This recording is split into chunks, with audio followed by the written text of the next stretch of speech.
일본 요코하마항에 격리돼 있던 크루즈선 다이아몬드 프린세스호에서 처음으로 사망자가 발생했습니다. 일본 정부는 사망자들의 감염 시점을 객실 격리가 시작됐던 지난 5일 이전으로 추정하고 있습니다.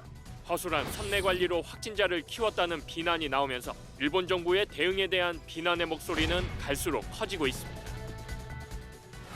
되지 말았는데 지금 이제 복원 중에 있는데요. 그게 인공섬이라는 게 초점이거든요. 그러니까 말씀하신 그대로인데 그게 이제 이중의 성격이 있다는 거죠. 그 인공섬을 만든 이유는 그 에도라는 그 이제 일본의 그 체제가 기본적으로 쇄국 정책이에요. 외국인은 발을 들여놓을 수 없다.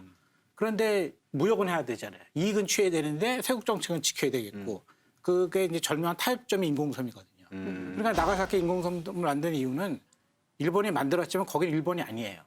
인공섬이니까. 그러니까 거기에는 외국인만 오는 거죠. 그런데 이제 꼭 필요한 사람들이 있잖아요. 관리라든가 세금을 걷는 사람이라든가 이런 사람들만 출입한 거예요. 그런데 문제가 뭐냐면은 무역을 할 때에는 일본 사람들이 들어가서 무역을 하거든요. 이익을 다 취해요. 근데 만약에 거기에 문제가 발생하면은 거기는 일본이 아니에요.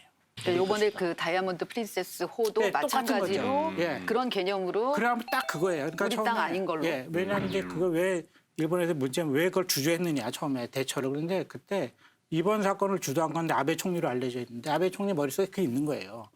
아, 골치 아픈 게 들어왔구나. 증거가 뭐냐면요. 최근에 어떤 발표가 나왔냐면 일본에서 이게 문제가 너무 커지니까 그 배는 선적이 영국이다 이거예요.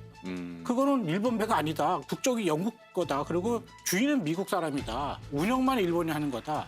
그러니까 운영을 해서 많은 이득을 취하는 건 일본이에요. 하지만 문제가 생기면 그거는 영국 거다. 영국이 책임질 일을 왜 일본이 책임지는가? 따라서 이거 국제법에 따져야 되겠다. 이렇게 나왔어요. 이게 가장 최근의 입장이거든요. 그러니까 똑같은 거죠. 에도 시대와 지금과 달라진 게 없어요. 근데 이번에 복잡했던 게 어떤 문제가 있었냐면요. 그 크루즈선에 3,000 몇백 명이 있었는데 1,300명 정도가 일본인이었거든요. 그렇다면 문제가 달라지는 거죠. 그러니까 우한에서까지 가서 비행기로 자기네 국민을 데리고 왔잖아요. 그러면 크루즈선에 있는 일본인들을 데리고 와야 되는 거 아니에요? 그런데 아니라는 거죠. 거긴 인공섬이고 거긴 외국이에요. 지금 따라서 외국에 있는 사람에 대해서 우하는 건 다르다. 그러니까 거기 여러 사람이 섞여 있으니까 그 머뭇거리게 돼갖고 그 머뭇거림이 결국은 이제 배양토가 된 것이죠.